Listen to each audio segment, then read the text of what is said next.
In this video, I'm going to share 18 tiny habits that instantly make you a more attractive person. And all of these have nothing to do with your physical appearance or your face. It's all in your energy and the way you show up. Hey friend, welcome back. If you're new here, my name's Jillz and I help women step into their power, tap into their divine feminine, and become their best self, live their best life. So if that's something you want to do, you should subscribe and stick around. And in case you haven't heard, I have my new free weekly newsletter. It's called the Dream Life Digest and it lands in your inbox every Tuesday. It's where I talk about things like manifestation and mindset and feminine energy and relationships and money and business and a little bit of my personal life, a little bit of all of it. So if you want to get on the list and join the inner circle, the link for that is down below. So let's just get right on into it. Number one, actually listening to the other person talking instead of just waiting to speak. Although it looks the same from the outside, the energy is completely different. And you've probably felt it. When someone actually truly is listening to you and you feel seen and heard,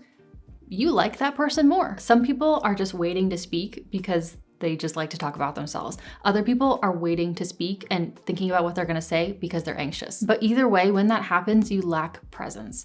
And presence is beautiful. Presence is attractive. Number two, being regulated emotionally and not reactive. Having calm, grounded energy is attractive, whereas being reactive and being triggered by everything is less attractive. Think about it, when you're around people who you can just tell have really regulated nervous systems, there is something so beautiful about that and you want to be around them. Having a regulated nervous system makes you more attractive because it completely shifts your energy and your entire aura. Number three, people who are attractive have hobbies and passions. They actually have things that they care about and they do in their life that have nothing to do with work. And they don't turn every single hobby and every single passion into a monetizable skill. People who have their own lives outside of, just going to work, they have interests, they have creative endeavors, they have depth to them, and that makes them magnetic. Their passion makes them magnetic. And these people are also curious, right? People who naturally try new hobbies and have these passions, they're naturally curious people. And naturally curious people are interesting. They're attractive. Number four, have a life that feels alive, okay? Go do things. Get off the couch sometimes and go do things. Go places, try new things, say yes to new experiences, even little small ones. Go to that new coffee shop. Go take that new little pottery class that they're offering at the community center. Just last week, I saw Ludovico Einaudi, and if you don't know who he is, he's a famous pianist and composer, and I've never been to a concert like that, and it was wonderful. It was beautiful. I thoroughly enjoyed it. Travel can be huge for this as well. People who have stories, people who are engaged with the world, who actually live life. They're interesting and you can feel that aliveness radiating from their aura and it makes them magnetic. It makes them attractive. Number five, assume people like you. If you assume that you are an attractive person and that people like you, people are more likely to treat you that way. You show up in that way and people mirror that back to you. And if you assume people don't like you, the same is true in reverse.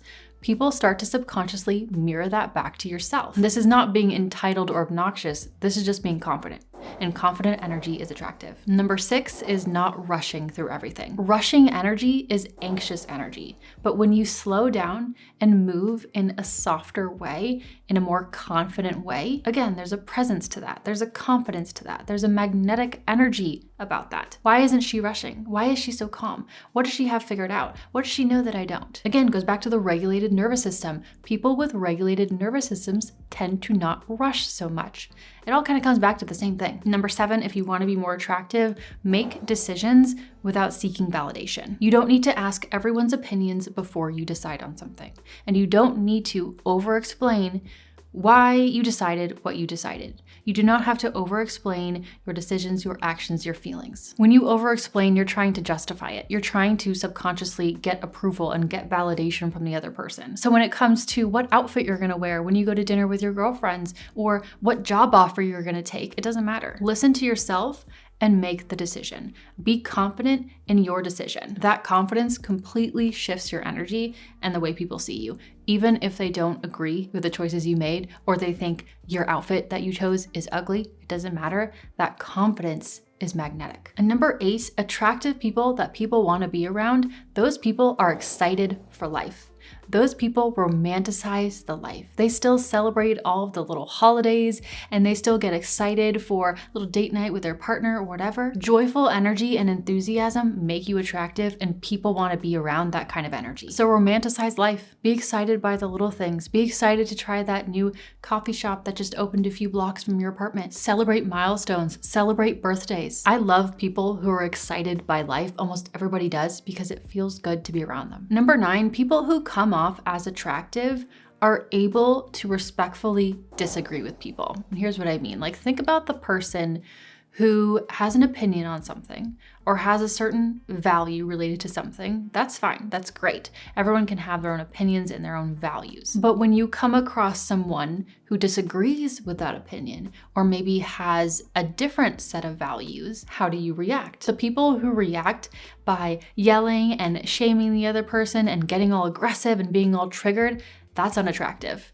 It is so unattractive. But when you can have grace during a disagreement, that is attractive. Whether that is having grace with someone you disagree with on the internet, or having grace with a disagreement that you have with your partner, or having grace with the disagreement you have with a family member. But being able to have that grace and being able to say, we agree to disagree, that's okay. That shows that you have nothing to prove. Again, that you have a regulated nervous system. Being able to do that takes maturity and emotional intelligence. And not everyone has that, but if you do, that makes you way more attractive. Number 10, keep promises to yourself. Having discipline is attractive. Having self-commitment is attractive. Even if these promises to yourself are private and nobody knows about them, it still shifts your energy. It makes you a more powerful person and people can feel that. And next, number 11, don't rush to fill awkward moments. Attractive people have this general ease within themselves, and being able to be comfortable in silence, that shows ease within yourself. When you're having a conversation and there's a 5-second little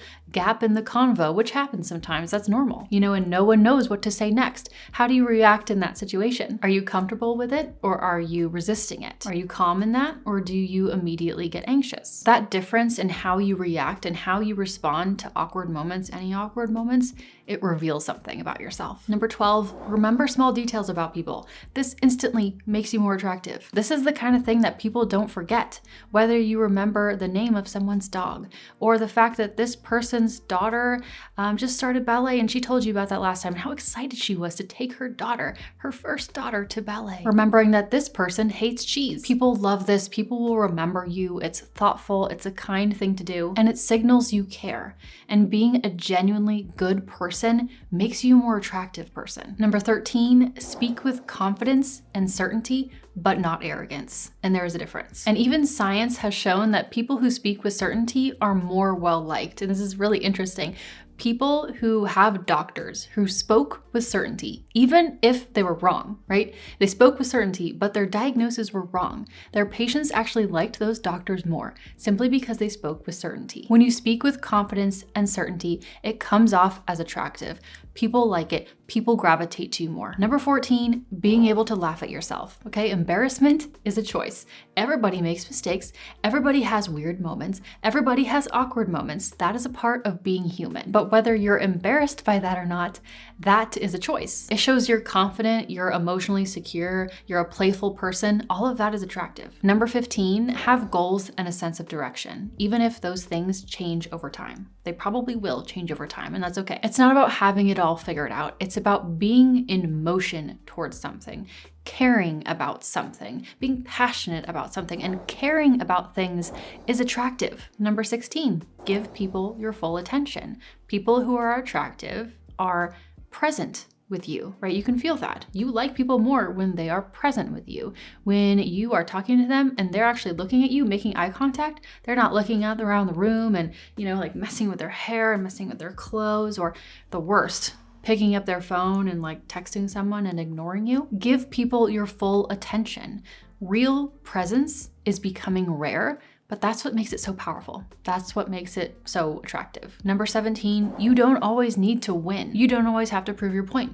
You don't always have to be right. Not needing to win all the time and prove your point is one of the most underrated, subtle forms of confidence. This is more than just being able to have grace with a disagreement. This is different. This is deeper than this. Sometimes that connection matters more than being right, and it matters more than winning. But also, sometimes we're wrong, and that's okay. Sometimes the most attractive thing you can do is be like, oops, my bad, I'm sorry. Or, you know what, I see your point, and that makes sense. Or even, I know what's true for me, and that's good enough. I don't need to win you over. And this leads me into my last point, number 18, being at ease with yourself and having radical self-acceptance. This has nothing to do with the way you look, but it will completely shift the way people see you. When you are at ease with yourself, when you are confident with yourself, when you think that you're beautiful, when you like who you are, when you're at peace with who you are, it radiates from your aura without you needing to do anything, and people can feel it. There's this gravitational pull that exists towards people who are comfortable in their own skin.